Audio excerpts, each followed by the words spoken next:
All of you, they are crying for change. You need to understand that that's not going to work. It's not going to work. You crying, complaining about what is happening in the world. You need to understand that it is not going to work, because the elites don't understand that language. The only language that they understand is the language of power. They don't care about your little tears there, downtown there in Africa or in Asia or somewhere in any continent in the world. You complaining, you need to understand that they understand the language of complaining or the legal system or whatever. The only language they understand is the language of power. Who is at the top? Who has more resources to go into the fight? See, empires never stay forever. Any empire that rise to fall some days. And now we are at the age where America is at the top.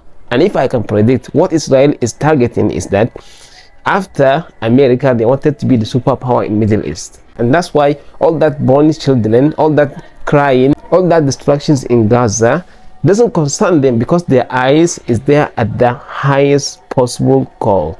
Their eyes is at the goal, and they know war comes with casualties. And they see this as some sacrifices, because they see them as losers. They don't care about that. If I can predict, their target is after the empire of America, which empire will take over, and they are moving towards that. All these little cry or complaint will not work. People with power have to get involved.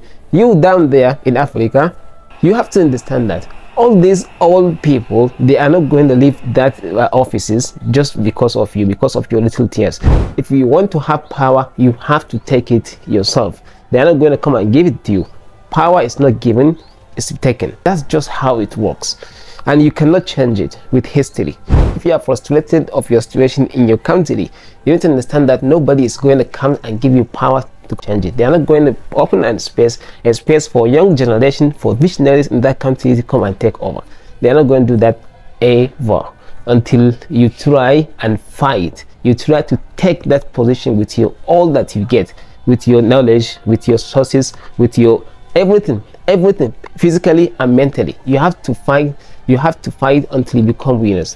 This is just the nature of the game, or else you will keep on complaining to the end of the world, and nobody will listen to you.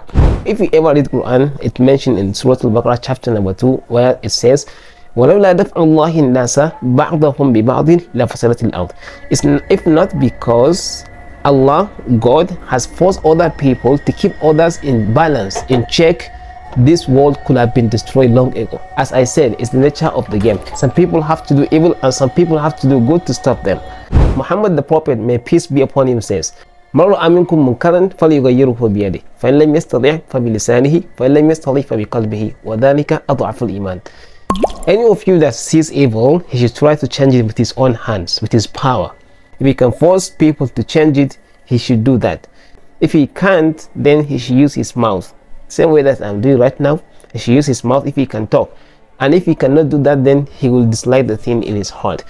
And this is the lowest type of faith.